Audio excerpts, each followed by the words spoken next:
My parents, Dennis and Dee Wells, have been missionaries at heart my whole life.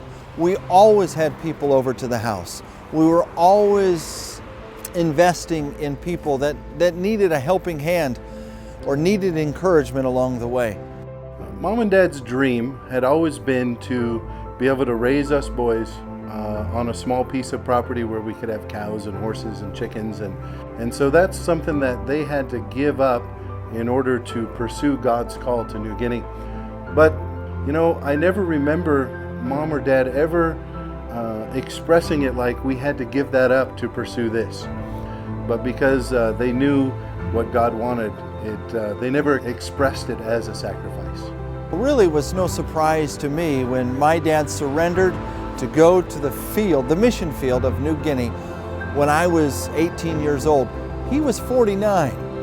God moved our whole family out. It was amazing what God did in that step of faith, that move across the whole South Pacific into New Guinea. When we stepped off the plane, I remember it was so humid and everything looked different, and we stuck out. Even as a 13-year-old, I was already, a good 6 or 10 inches taller than everyone.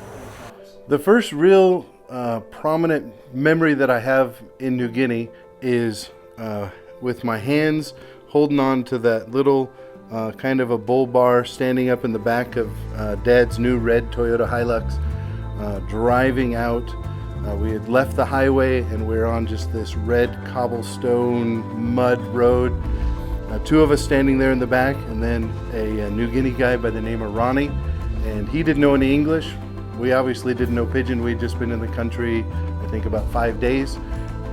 The house that we had, the floor sloped probably about 8 inches from the front of the house to the back of the house. You would drop a potato, and the floor, of course, wasn't smooth. It was just a woven bamboo, woven pit, and the potato would still roll 5 or 6 feet until it finally stopped. Mom had to cook on a kerosene 2-burner stove, and that was hard for her. We didn't have counters or anything like that. We just set it up, I think, on a Tupperware or some kind of box or something, and she would cook on that for the first few weeks before we were able to build some countertops and some tables and stuff. Snakes in the ceiling, leaky roofs, floor slanted, lots of different things that looking back on it was a big struggle. The first Sunday that we spent in our village, there was somebody that got saved. I remember the man stood up in front of the entire church, which was at that time already a good 20 or 30 people, and declared that he was a new person in Christ. And it really shook up the entire audience. The first one that I got to lead to the Lord was a fellow by the name of Agana, and it was just in the afternoon. We were just talking about the Bible and sin, and man, he just said, "I need that," and he accepted Christ that day. And I remember running in and telling Mom and Dad, because that was the first person that I had got to lead to the Lord there in New Guinea. Mom set up a first aid post and began serving people for hours and hours every day. Literally, there would be 50 to 100 people that would line up every morning to receive medical help and attention from her. And she would see those sick people, and she'd witness to them, and she just did that day after day, sometimes till 5 and 6 o'clock at night. And she just wouldn't give up. If there was people there sick, she would just keep on going no matter how exhausted she was. And both of them just had that tenacity.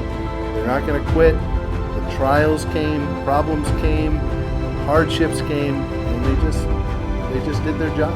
They were just faithful. My dad began ministering and working with the men, counseling them on the front porch. And that's really where I learned how to minister to people.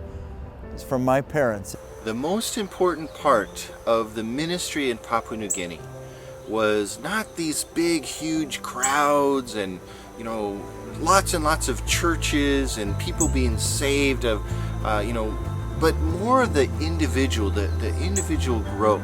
That one-on-one time was by far the most effective And really, you know, that's what Christ did in his ministry, is one-on-one. One of the things that I'm most thankful about in how my mom and dad raised us, all three of us boys, is the care that they took to place men of God in front of us as heroes of the faith. And they always put people in front of us where we could look up to spiritually. And, you know, we liked to play basketball and we'd play catch and play football and we would do all those things, but all those things were sideline things.